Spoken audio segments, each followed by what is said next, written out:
The binder was heavier than it needed to be. Not physically. Structurally. My mother slid it across the kitchen counter with the same efficiency she used for grocery lists and medical forms. No ceremony. No hesitation, just a quiet transfer of responsibility already decided. "You'll serve and clean," she said. "Don't embarrass us." The phrasing was familiar, not harsh enough to provoke, not soft enough to feel voluntary.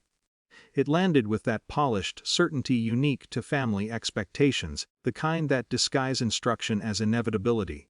My sister, leaning against the fridge, laughed. "Free labor," she said, almost absent-mindedly, scrolling through her phone. No one looked at me. Which, oddly, was the most consistent part. There was a time when this dynamic barely registered. Roles solidify slowly in families. One small favor, then another, until participation becomes identity. I had always been the reliable one, the flexible one, the one who could handle things, the one who didn't make scenes. I opened the binder later that night. Tabbed sections, vendor contacts, timelines, seating arrangements. A carefully constructed event built on an assumption so deeply embedded it didn't even need articulation. I would execute, not help. Execute. Somewhere between the catering schedule and the rental confirmations, something subtle shifted. Not anger. Not yet.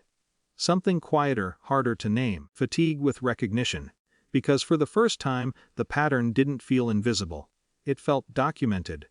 Categorized. Systematic. Years condensed into logistics. Birthdays, holidays, gatherings, my presence always operational, rarely participatory. I wasn't attending events, I was maintaining them. The realization didn't produce drama, it produced clarity. Cancellations are surprisingly uneventful. No explosions, no confrontations, just brief, polite conversations conducted in neutral tones. "Yes, I'd like to cancel." "No, there's no issue." "Yes, I understand the policy." Each call carried a strange emotional neutrality. The vendors didn't question motives. They didn't probe family dynamics. They simply processed requests with professional indifference. Procedure replacing psychology. By the third call, my hands stopped trembling. By the fifth, my voice sounded almost detached. The confirmations arrived quietly in my inbox: refunds, acknowledgments, administrative closures. Digital proof of absence forming without spectacle. No announcements. No warnings. No scene. The morning of the party unfolded with deceptive normalcy. Sunlight. Coffee. The familiar background hum of a house preparing for performance. Decorations arranged. Furniture adjusted. My mother moving through rooms with brisk concentration. No one asked where I was. Which, again, felt consistent. I watched from my apartment window, miles away, the city carrying on with its usual indifference. Traffic lights cycling. Pedestrians negotiating sidewalks. Entire lives proceeding untouched by the small implosion approaching my family's carefully scheduled afternoon. There's a peculiar tension in waiting for something you've already set in motion. Not excitement. Not dread. Just awareness. The first call came an hour before guests were due. "Where are you?" My mother's voice was tight, compressed in ways that suggested emerging friction with reality. "Ate home." A pause. "We have a problem." I didn't respond. "The caterer isn't answering." Another pause, longer this time, as if space itself had begun behaving unpredictably. "And the rentals." Silence stretched between us, heavy with unspoken recalculations. "What did you do?"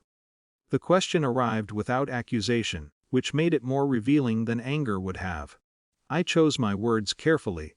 I canceled. The absence of reaction was immediate. Not shouting, not disbelief. Just a vacuum where narrative had previously existed. "You what?" "I canceled the vendors." The sentence felt strangely calm leaving my mouth. There are moments when authority collapses not through resistance but through incompatibility with facts. This was one of them. 2-2. The event didn't explode. It unraveled. Guests arriving to confusion rather than chaos. Polite smiles faltering. Conversations fragmenting. My mother navigating the room with a composure that grew increasingly fragile under the weight of logistical absence. No catering. No rentals. No infrastructure. only expectation encountering reality in slow, uncomfortable increments. My sister texted. What is happening? Not outrage. Not anger, disorientation. Because the disruption wasn't theatrical. It was procedural, the removal of something so foundational no one had ever considered its absence. My participation had never been framed as leverage. Until it was gone. Afterward, the silence felt different. Not punitive. Uncertain. My mother didn't call for several days. When she finally did, her voice carried an unfamiliar quality, not softness, not warmth. Carefulness. You could have just said no. The sentence lingered in the space between us. A statement. An interpretation. A rewriting. Because refusal had never been structurally available, compliance had always been assumed long before choice could meaningfully exist. I didn't think you would hear it, I said. Another pause. Longer. Behavior not resolution. Recognition. Nothing resolved cleanly. Families rarely produce neat endings. Conversations became measured, interactions edged with a new, fragile awareness of boundaries previously unacknowledged. My absence from subsequent gatherings was noted but not directly challenged. The dynamic didn't collapse. It recalibrated, and perhaps most unsettling of all, I didn't feel victorious, just altered. Because withdrawing compliance doesn't erase history, it simply reveals how much of your identity had been quietly constructed around never questioning expectations in the first place.